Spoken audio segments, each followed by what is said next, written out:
the sun set over Thunderhill, the photography team moved all the cars into place, parking lights aglow for the hero group cover shot that we always get in the last 2 minutes before the track gets dark.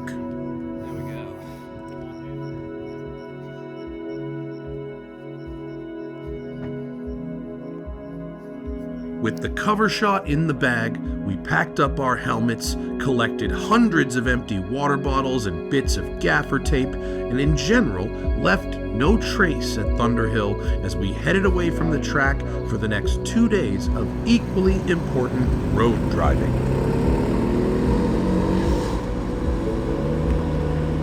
The entire Road and Track editorial team would drive the full PCOTY fleet on the undulating, imperfect roads of Northern California. Each half hour, we'd stop, fill out little notebooks full of driving impressions, and get ourselves acquainted with the next vehicle in line as we get ready to drive it. It was time to head into our next sub-comparison test. These cars may not have shone as brightly on the track as some of the supercars, but out here on the road, this is the place to be. It might seem like the Grand Tourer, the class of automobile that is frequently long-nose, short-deck, comfortable, long-range, high-speed touring coupe, is dying. After all, many people who traditionally bought those type of car are now buying luxury SUVs like Range Rovers and G-Wagons, or even a Lamborghini Urus or a Bentayga, something that offers good driving dynamics but also lots of space for your gear and your family. But here at Road and Track, we are not doing SUVs. We are doing Performance Car of the Year 2025, and boy, have we included some Grand Tourers in that lineup. So let's start with, frankly, the benchmark. This is the all-new Bentley GT Speed, and it's a hybrid. As modern Bentleys have begun to do, this one borrows its powertrain from Porsche. It has the same engine, a very similar electric drive, and a 4-liter twin-turbo V8 from the Panamera Turbo S E-Hybrid, one of my favorite sedans on sale right now. It is the most powerful Bentley GT offering ever, 771 horsepower and 738 pound-feet of torque when you combine the 591 gas horsepower with the electric output. They've put that 21 kilowatt-hour battery sort of behind the back seat, which has two benefits. One, you've got about 40 miles of electric-only driving. So as you're running your errands around town, you can be silent and smooth and not use gas. That's very Bentley. And then you can continue driving indefinitely, as we are doing on this test with the V8. Yes, this car is 5,500 pounds, but because of that rearward weight transfer, this thing will rotate. Now, you could slide a Bentley before, but not like this. On the track, the GT, despite its unbelievable heft, is ridiculously agile. Of course, it's got a PDK gearbox, all-wheel drive, torque vectoring, and other electronic trickery to help it get around corners and mask that weight. But this is, and I am not kidding, the most agile Bentley that I have ever driven, and I've driven pretty much all of them. Obviously, because it's a Bentley, it is very insulated in here. It's got double thick glass and incredibly cushy, comfortable massaging seats, which I will activate now. I've got 6 different massage settings to choose from as I am going down this windy road. But let's flick it into sport and put the gearbox in manual, because the Bentley is the only car outside of Porsche to get the PDK gearbox. But at $411,000 as tested, it comes at a big price. So what if you wanted a gorgeous, British GT car for around half that money? Well, Performance Car of the Year has an option for you.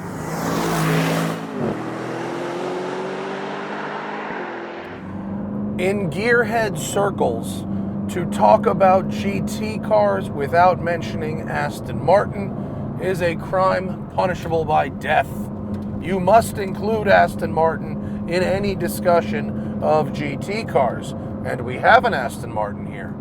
For less than half the as-tested price of the Bentley GT, we have the new Aston Martin Vantage, and this thing is a little hot rod. It has a 656 horsepower version of the Mercedes 4-liter twin-turbo V8, an 8-speed gearbox, and frankly, a wheelbase that is too short for that much power. I love that Aston is no longer trying to be Porsche, and instead they maybe are trying to be a British Carroll Shelby. You know, it's classy, it's comfortable. You could do a long drive in it, but it's not optimized for that. With a monster engine and a short wheelbase, the Vantage to me says sports car, not GT. A GT car should be fast, but also relaxing, and there is nothing relaxing about the Vantage. It's angry pretty much all the time. And that's not a bad thing. I just think that makes it a sports car and not a GT. So for our next GT, we're going to go to Italy. To a large degree, a grand touring car is about style. It is a stylish way to get from point A to point B. And when you talk about a stylish car, you gotta have an Italian. Nobody does it like the Italians, and I mean nobody. And so today we have the new Maserati GranTurismo Trofeo. I mean, literally, GT is the name of the car, and so it must be good at that, right? This is the all-new GranTurismo, and even though it sort of resembles very much the generation before, it is an all-new car with new bodywork, new interior, and a new 542 horsepower twin-turbo V6 engine mated to an all-wheel drive system. It's a very different car to drive than before, although the overall vibe and aesthetic is the same. It's hard not to appreciate this new and improved GranTurismo. It is fast down the road.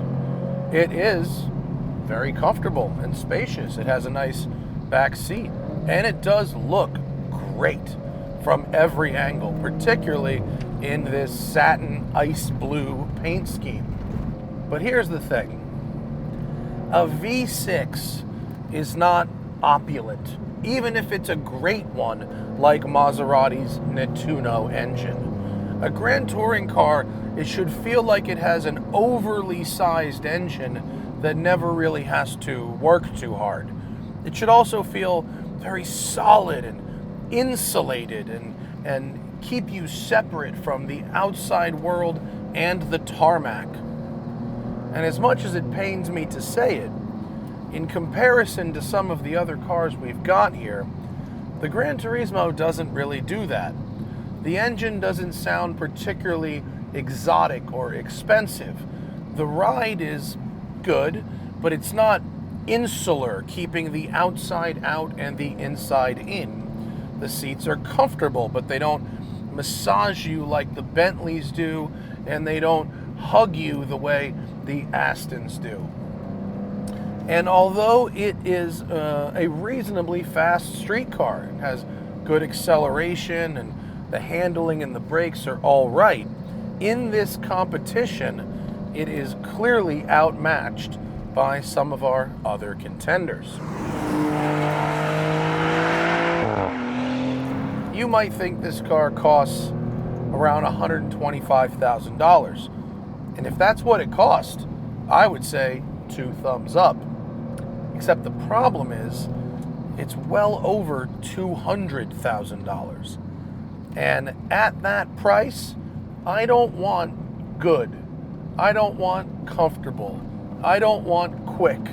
I want exceptional.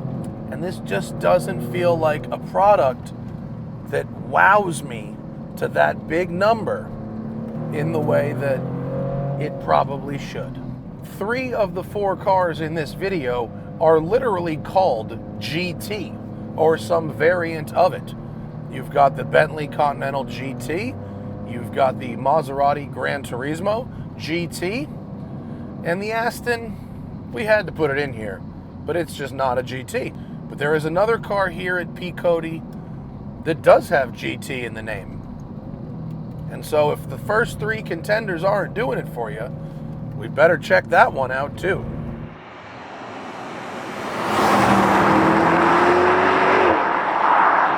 Mercedes knows a thing or two about grand touring cars. They practically invented the category in the modern interpretation with their 300SL Gullwing and Roadster in the 1950s and 60s. That very long hood, short deck, streamlined, high performance, but smooth, comfortable.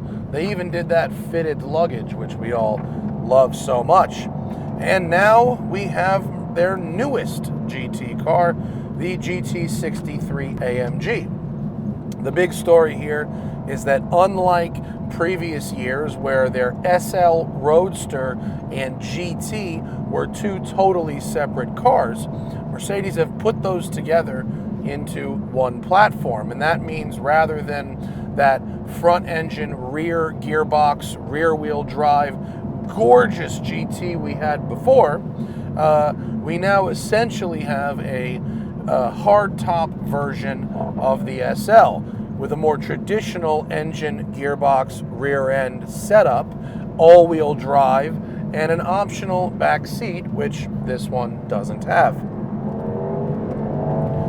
It has a version of the 4-liter twin-turbo V8, also found in that Aston Martin. The big difference, though, is that Mercedes uses its own 9-speed wet clutch gearbox, whereas Aston has to buy their gearboxes from ZF. The engine, frankly, works a little better here. Plus, the Mercedes is very planted, very solid. Everything in it is tight and robust. I get that insulation from the road, and I also have the sporting vibes that I'm going for. The thing is, on paper, this should be my favorite. It's cheaper than the Maserati and the Aston Martin. It's incredibly fast. I think it looks great. It handles well. It has all the features that you would expect from a GT car.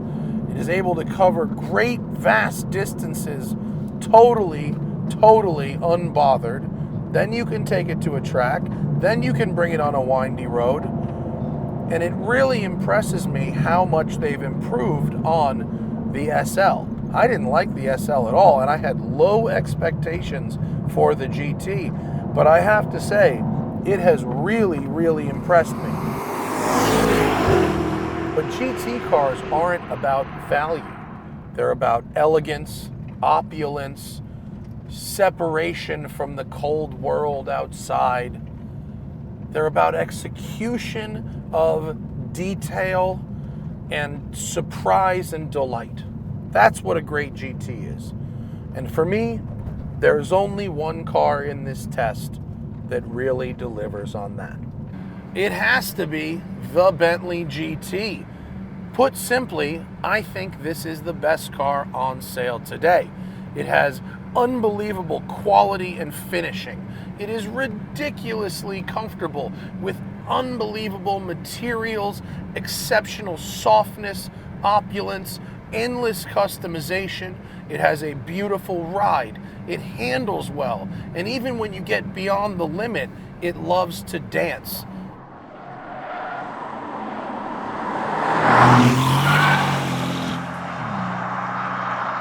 for a long road trip with highways, great roads, and a hint of track work, there is simply no better choice than the Bentley GT at any price. With all the cars tested thoroughly on the road and with all the tires now destroyed on the track, it was time for the editors to debate their favorites and choose a winner.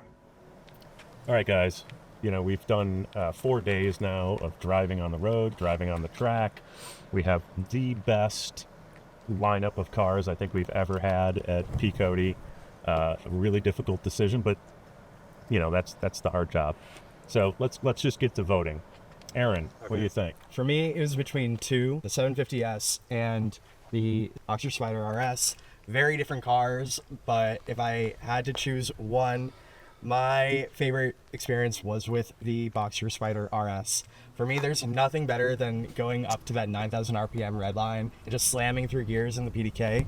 I would prefer manual, and I do kind of miss that crazy intake noise from the GT4 RS, but I am very okay with trading that for the open air experience. Yeah, I half agree in that I do love this car, and it was quite a really good field. There was no really bad cars, actually, which is strange on these things. But it came down to three: Lambo, McLaren, Porsche.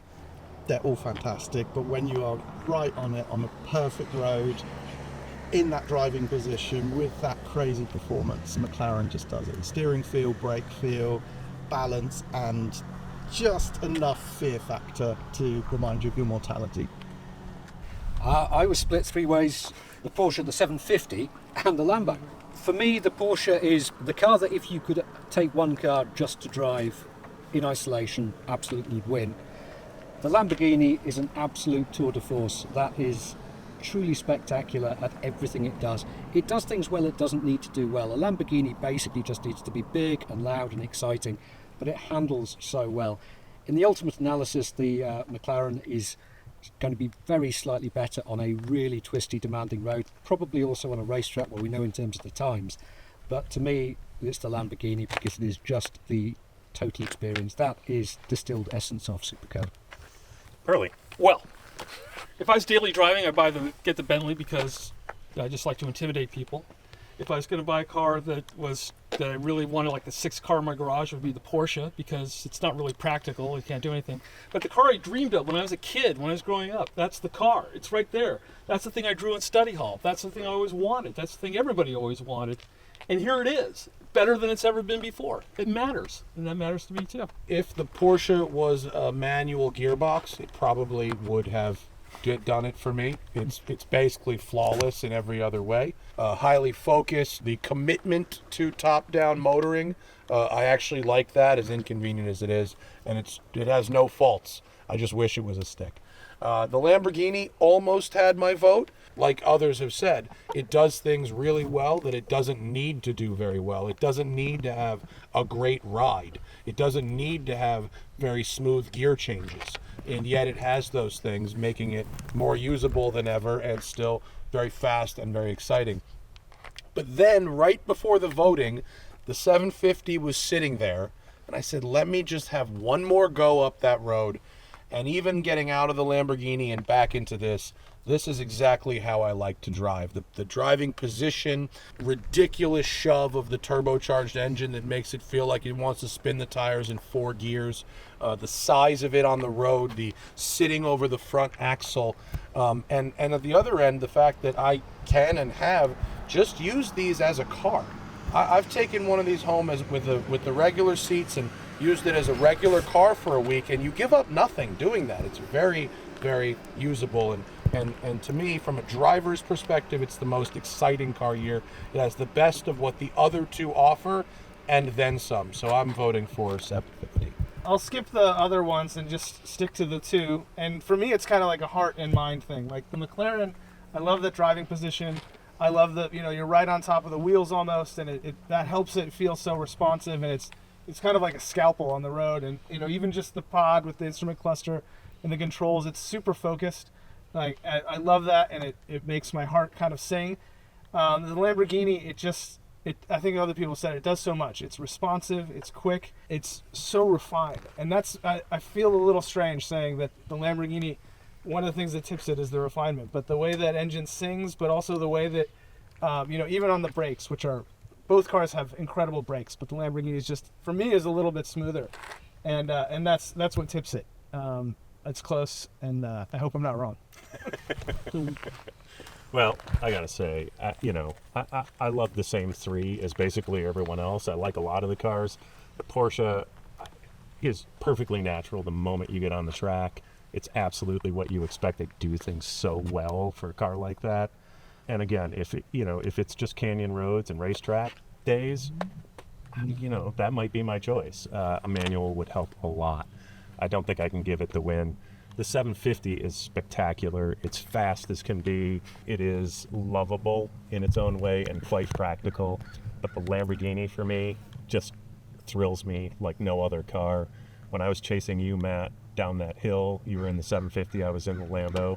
One of the most thrilling drives I've had in a very long time. And a lot of it, mostly it's just chasing you. I think it was the setting of the pace. Yeah, it was that. But it was a great experience, and I think from a visual standpoint, from a sound, from a refinement standpoint, it's hard for me to pick the Lambo.